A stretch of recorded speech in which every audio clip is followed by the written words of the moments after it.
Greetings programs and welcome back to Digital Finance, your source for daily macro and crypto intelligence. Today is June 6, 2025, and we begin with a rapid bounce. Bitcoin has officially rebounded back to $104,000, after a brief dip down to $100,000 mostly due to a public fallout between Trump and Musk regards the president's Big Beautiful Bill. This comes as global economic conditions continue to shift dramatically, with central banks adjusting policy stances, job markets cooling, and investor sentiment swinging toward digital assets. Let's unpack what's happening. Starting in the United States, the U.S. Labor Department reported that the economy added only 139,000 jobs in May, missing expectations by nearly 40,000. This slowdown in hiring is raising concerns that the long-promised soft landing may in fact be slipping into stagnation. The unemployment rate ticked up slightly to 4.1%, while wage growth remained flat at 3.5% annually. These figures suggest that the job market is losing steam at a time when inflation remains sticky. Speaking of inflation, the Consumer Price Index in the U.S. showed a modest 0.3% rise in May, translating to an annual inflation rate of 3.2%. That's down from last year's 6.4%, but still above the Federal Reserve's target of 2%. The Fed has maintained its policy rate at 4.75%, but speculation is growing that a rate cut may be on the table in the next FOMC meeting, especially if job growth continues to decline. All of this has rattled confidence in the traditional markets. The S&P 500 fell 1.3% this week, while the Nasdaq dropped nearly 2%. Meanwhile, the 10-year Treasury yield dropped to 3.67%, signaling a flight to safety. But ironically, many are now turning to Bitcoin. Which brings us back to crypto. Bitcoin's rebound rally back past $104,000 is not just a technical breakout. It's a macro signal. According to data from Glassnode, over 72% of Bitcoin in circulation hasn't moved in over a year. That tells us that long-term holders, or diamond hands, are staying put, while new capital is flowing in from institutional players. BlackRock's spot Bitcoin ETF, launched late last year, has now surpassed $20 billion in assets under management. Fidelity's ETF isn't far behind. Combined, institutional holdings of Bitcoin are at their highest level ever, accounting for nearly 12% of total supply. That's a staggering shift in market composition compared to 5 years ago. Internationally, developments are also driving Bitcoin demand.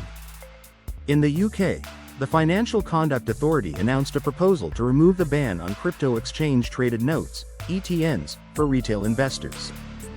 That ban had been in place since 2021, but with increased education, regulation, and institutional adoption, the FCA says it may be time to give everyday investors more access. If passed, this could create a significant new inflow from the UK market into crypto products. In Europe, the ECB has revised its inflation forecast for 2025 down to 2.0%. That's good news on the surface, but underlying growth remains weak. Youth unemployment in Spain and Italy has surged to over 30%, and Germany's industrial output has fallen for the third consecutive quarter. The euro has weakened against the dollar, further complicating recovery efforts. These weaknesses in traditional currencies are playing into Bitcoin's narrative. For many investors, Bitcoin is now seen not just as a high-risk asset, but as a legitimate hedge against fiat depreciation and centralized monetary policy. Elsewhere, Bitcoin adoption is accelerating under the radar in emerging markets. In Nigeria, local Bitcoin peer-to-peer trading volume reached an all-time high in May. The central bank's repeated devaluations of the naira have pushed citizens to seek refuge in digital assets.